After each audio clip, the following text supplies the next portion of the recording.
Okay, కారం ఇది మాడు కారం, నల్లగారం అంటారు, మాడు కారం అంటారు, ఉల్లిపాయ కారం అంటారు. ఒకసారి దీనికి కావాల్సిన ఐటమ్స్ కావాల్సి చెప్తాను చూడండి.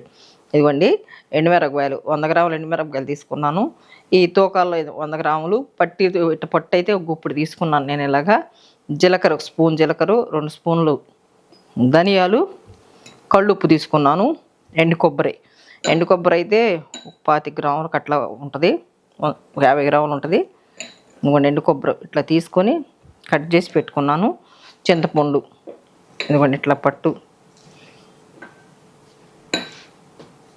ఒక చిన్న నిమ్మకాయ సైజు అంత తీసుకున్నాను, ఇట్లా పెట్టుకున్నాను.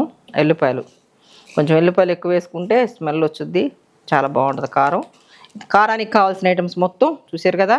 ఓకే, ఎన్ని ప్రిపేర్ చేసుకుందాం. కారానికి మాడు కారానికి వేసుకుందాం.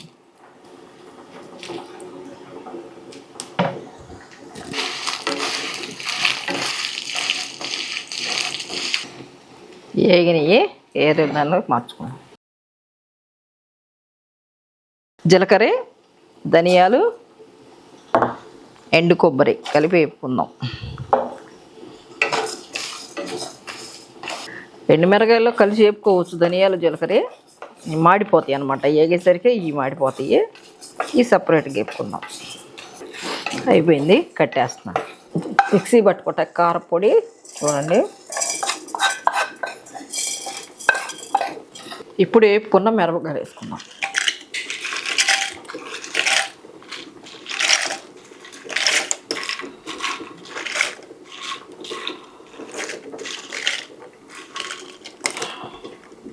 ఉప్పు తీసుకున్నాను కదా, 2 స్పూన్లు కళ్ళుప్పు తీసుకున్నాను, వేస్తున్నాను.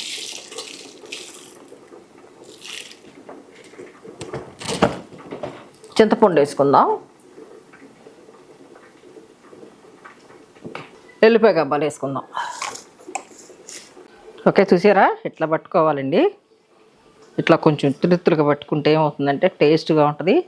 ఇది అన్నంలోకి బాగుంటుంది, టిఫిన్లో ఇడ్లీలు వేసుకు తినొచ్చు, ఏ టిఫిన్లోనైనా వేసుకు తినొచ్చు. చాలా బాగుంది టేస్ట్గా. ఒకసారి చూడండి, వేస్తాను. చూసారా,